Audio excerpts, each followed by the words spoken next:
بسم اللہ الرحمن الرحیم۔ السلام علیکم ناظرین۔ محترم ناظرین، اللہ تبارک و تعالیٰ نے جب موسیٰ علیہ السلام کی دعا کو قبول کیا اور فرمایا کہ میں نے مخصوص کر لیا ہے تمہیں اپنی ذات کے لیے، اب جائیے آپ اور آپ کا بھائی میری نشانیاں لے کر اور میری یاد میں سستی نہ کرنا، آپ دونوں جائیں فرعون کے پاس، وہ سرکش بنا بیٹھا ہے، اور گفتگو کریں اس کے ساتھ نرم انداز سے، شاید کہ وہ نصیحت قبول کرے یا ڈرنے لگے۔ دونوں بھائیوں کو فرعون سے نرم بات کرنے کا حکم دیا گیا تاکہ وہ تمہاری سخت گفتگو سے طیش میں آ کر تمہارے لیے مصیبت نہ بن جائے، اور تمہاری وجہ سے جو دوسروں کو تعلیم حاصل ہونی ہے اس کا مقصد بھی فوت نہ ہو جائے۔ ہر مبلغ کے لیے اس میں رہنمائی ہے، مبلغ کو ایسا شیریں کلام اور نرم خو ہونا چاہیے کہ جب بولے تو یوں معلوم ہو کہ اس کے منہ سے پھول جھر رہے ہیں یا شہد اور دودھ کی نہریں بہہ رہی ہیں۔ اگر وہ تند مزاج اور سخت کلام ہوگا تو لوگ اس سے نفرت کریں گے اور اس سے دور بھاگ جائیں گے۔ محترم ناظرین، جب حضرت ہارون علیہ السلام اور جناب موسیٰ علیہ السلام فرعون کے پاس پہنچے تو فرعون نے کہا، ہم نے تمہیں بچپن میں پالا اور اتنی عمر تک تم ہمارے پاس رہے ہو، ہماری نعمتیں کھاتے رہے ہو، لیکن تم نے ان نعمتوں کی ناشکری کی ہے اور ہمارے ایک آدمی کو بھی مار ڈالا تھا۔ آپ نے کہا، قتل کرنے کا میرا کوئی ارادہ نہ تھا، صرف اس شخص کو ادب سکھانا مقصود تھا، لیکن وہ بے ارادہ قتل ہو گیا۔ اس کی ناگہانی موت پر مجھے مجرم بھی نہیں ٹھہرایا جا سکتا اور نہ ہی مجھے شہر کو چھوڑ کر جانے کی ضرورت تھی، لیکن جب تم نے غلط فیصلہ کر دیا تھا کہ مجھے قتل کرنے کا حکم دے دیا تو میں اپنی جان کے خوف سے شہر چھوڑ کر چلا گیا، اور اب میں اللہ تعالیٰ کا پیغام لے کر تمہارے پاس آیا ہوں۔ آپ نے فرمایا، اللہ تعالیٰ نے مجھے رسول بنا کر بھیجا ہے، یقیناً میرا منصب وہی ہوگا جو سب انبیاء کرام کو حاصل رہا ہے۔ پھر آپ نے فرمایا کہ تو مجھے یہ احسان جتلا رہا ہے کہ تو نے میری تربیت کی، حالانکہ تو نے سارے بنی اسرائیل کو اپنا غلام بنا رکھا تھا۔ مالک پر لازم ہوتا ہے کہ وہ اپنے غلاموں کی پرورش کرے، مالک کو حق ہی نہیں پہنچتا کہ وہ اپنے غلاموں کی تربیت کا انہیں احسان جتلائے۔ پھر یہ کہ تو نے مجھ کو کون سی نعمتیں اپنی طرف سے دی ہیں، مجھ پر مال تو وہی خرچ کیا جو میری قوم سے بحثیت غلامیت وصول کیا جاتا رہا۔ پھر تجھے یہ خیال کیوں نہیں آتا کہ تو نے میرے خاندان کے لاکھوں آدمیوں سے ہر مشکل کام لیا اور ان پر جزیہ مقرر کر دیا؟ اس خاندان کے ایک بچے کی تربیت کا احسان جتلانا تجھے زیب نہیں دیتا۔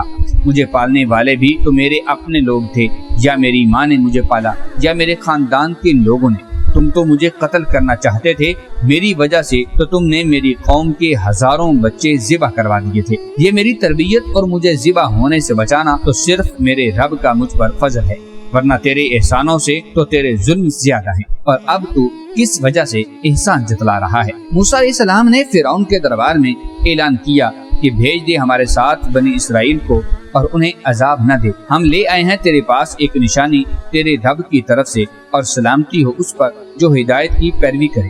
بے شک ہماری طرف وحی کی گئی کہ عذاب اس پر آئے گا جو اس وحی کو جھٹلاتا ہے اور روح گردانی کرتا ہے۔ مصری لوگ سورج دیوتا کو الہ اکبر یقین کرتے تھے، اور مصر کے فرعون اپنے آپ کو اسی سورج دیوتا کا اوتار کہتے تھے۔ فرعون موسیٰ بھی اپنے آپ کو سورج دیوتا کا مظہر سمجھتا اور انا ربکم الاعلی ہونے کی شوخیاں مارتا رہتا تھا۔ جب حضرت کلیم اور حضرت ہارون علیہ السلام نے فرمایا کہ اے فرعون، ہم دونوں تیرے رب کی طرف سے رسول بن کر آئے ہیں، تو وہ چونکا اور بڑبڑایا کہ میرا بھی کوئی رب ہے، میں سب مصریوں کا رب ہوں، میرا کوئی رب نہیں ہو سکتا۔ موسیٰ غلط کہہ رہا ہے۔ اس نے پوچھا، ذرا اس رب کی حقیقت تو بتاؤ جس نے تمہیں رسول بنا کر بھیجا ہے۔ آپ نے جواب میں ایک فقرہ کہا اور کوزے میں دریا بند کر رکھ دیا۔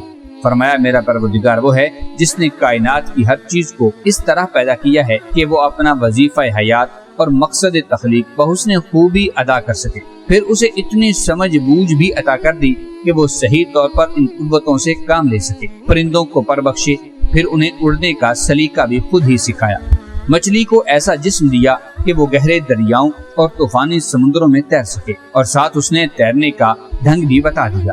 گوشت خور درندوں کے پنجے اور دانت ایسے بنائے کہ وہ اپنے شکار پکڑ سکیں۔ اونٹ کی قامت کو بلند کیا تو اس کی گردن بھی لمبی بنا دی تاکہ اونچے درختوں کے پتے بھی کھا سکے اور نیچے زمین سے گردن جھکا کر پانی بھی پی سکے۔ وہاں جو درخت اگائے ان کی جڑیں اتنی لمبی بنا دی کہ وہ زمین کی تہ سے اپنی خوراک حاصل کر سکے۔ ہر خطہ زمین میں پیدا ہونے والے حیوانات کو وہاں کے مخصوص موسمی تقاضوں کے مطابق لباس بھی دیا اور رزق بھی عطا کیا۔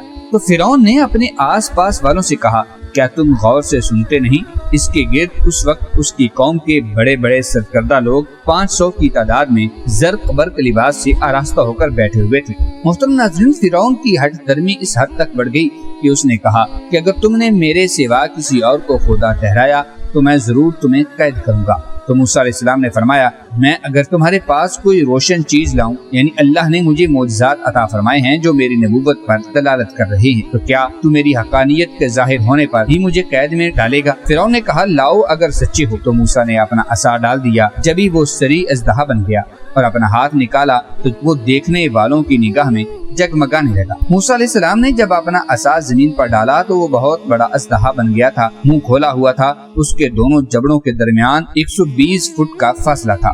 وہ اپنے دم پر کھڑا ہو گیا اور 1 میل تک بلند ہو گیا۔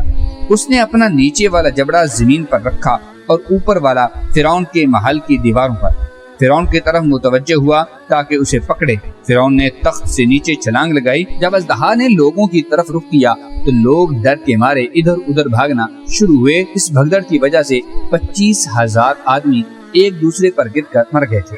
فرعون نے چلانا شروع کیا اور کہنے لگا اے موسیٰ اس کو پکڑو، میں تم پر ایمان لے آؤں گا اور بنی اسرائیل کو تمہارے ساتھ بھیج دوں گا۔ موسیٰ علیہ السلام نے جب پکڑا تو وہ پھر سے اپنا عصا بن گیا۔ موسیٰ علیہ السلام نے جب اپنا ایک معجزہ دکھایا تو فرعون نے کہا کیا اور بھی تم نشانی لائے ہو؟ آپ نے فرمایا ہاں۔ آپ اپنے ہاتھ کو بغل میں لے کر باہر نکالا تو وہ سورج کی شعاؤں کی طرح چمکنے لگا۔ تو فرعون نے اپنے ارد گرد بیٹھے سرداروں سے کہا بے شک یہ جادوگر ہیں اور یہ چاہتے ہیں کہ اپنے جادو کے زور سے تمہیں تمہارے ملک سے نکال دیں۔ فرعون نے کہا ہم بھی اپنے جادوگر بلاتے ہیں، وہ تمہارے ساتھ مقابلہ کریں گے، لہذا تم ہمارے ساتھ ایک دن اور ایک جگہ مقرر کر لو تاکہ اس دن مقابلہ ہو۔ وعدہ پر دونوں فریق قائم رہیں، کوئی بھی اپنے وعدے سے نہ پھرے۔ ایسی جگہ کا انتخاب کرنا جو ہموار میدان ہو، اس میں نشیب و فراز نہ ہو تاکہ سب لوگ یہ مقابلہ دیکھیں۔ موسیٰ علیہ السلام نے کہا ٹھیک ہے، تم اپنے میلے کا دن مقرر کر لو، اس لیے کہ تمہارے تمام لوگ اس دن فارغ ہو کر ایک جگہ عیش و عشرت کے لیے جمع ہوتے ہیں۔ اسی طرح تمام لوگ اس مقابلہ کو آسانی سے دیکھ سکیں گے اور تمام لوگوں کو دن چڑھے جمع ہونا چاہیے۔ جادوگر فرعون کے دربار میں جب آئے تو انہوں نے شاہی دربار سے فائدہ اٹھانے کی کوشش کی اور کہا کہ اگر ہم غالب آ گئے تو کیا ہمیں بہت بڑا معاوضہ ملے گا جو بادشاہ کی شان کے لائق ہو؟ فرعون نے کہا ہاں میں تمہیں اپنا مقرب بنا لوں گا۔ بادشاہ جن کو اپنا قریبی بنا لیتے تھے ان پر قومی خزانوں کا منہ کھول دیا جاتا تھا۔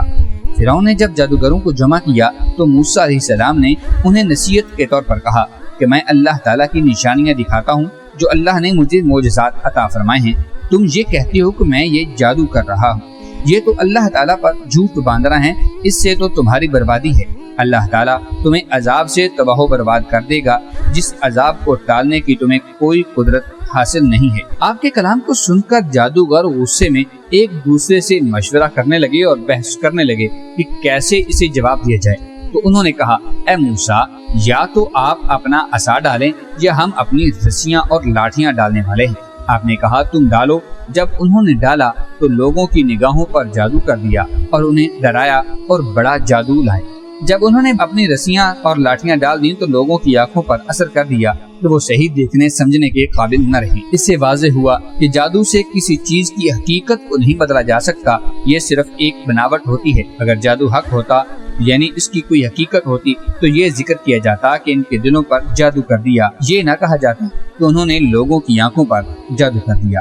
جب موسیٰ علیہ السلام نے ان کی رسیوں اور لاٹھیوں کو سانپ بنتے دیکھا تو آپ پریشان ہوئے کہ کہیں ایسا نہ ہو کہ لوگ کہیں کہ جادوگروں کے جادو کو دیکھ کر یہ نہ سمجھ بیٹھیں کہ یہ لوگ بھی موسیٰ کے برابر ہی ہیں، لوگوں پر کہیں جادو اور معجزہ میں فرق کرنا مشکل نہ ہو جائے۔ تو اللہ تبارک و تعالیٰ نے حضرت موسیٰ علیہ السلام کی طرف وحی کی اور فرمایا، اور ہم نے موسیٰ کو وحی فرمائی کہ اپنا عصا ڈال۔ وہ عصا ان کی بناوٹوں کو نگلنے لگا تو حق ثابت ہوا اور ان کا کام باطل ہوا۔ تو یہاں وہ مغلوب ہوئے اور ذلیل ہو کر پلٹے اور جادوگر سجدے میں گرا دیے گئے۔ بولے ہم ایمان لائے جہاں کے رب پر جو رب ہے موسیٰ اور ہارون کا۔ یعنی بعض جادوگروں نے دوسروں کو کہا کہ یہ جادو نہیں ہو سکتا کیونکہ جادو میں ایک چیز کی حقیقت نہیں بدلتی، صرف دوسرے لوگوں کی آنکھوں پر اثر ہوتا ہے۔ اگر یہ جادو ہوتا تو ہماری رسیوں اور لاٹھیوں کو ہرگز نہ نکلتا۔ اس سے انہوں نے دلیل پکڑی کہ حضرت موسیٰ علیہ السلام اللہ تعالیٰ کے سچے نبی ہیں اور وہ ایمان لے آئے تھے۔ امید ہے کہ آپ کو یہ ویڈیو پسند آئی ہوگی۔ ویڈیو کو لائک کرتے ہوئے چینل کو سبسکرائب کر لیجیے۔ ملتے ہیں ایک نئی دلچسپ معلوماتی ویڈیو کے ساتھ۔ اللہ تعالیٰ ہم سب کا حامی و ناصر ہو، آمین ثم آمین۔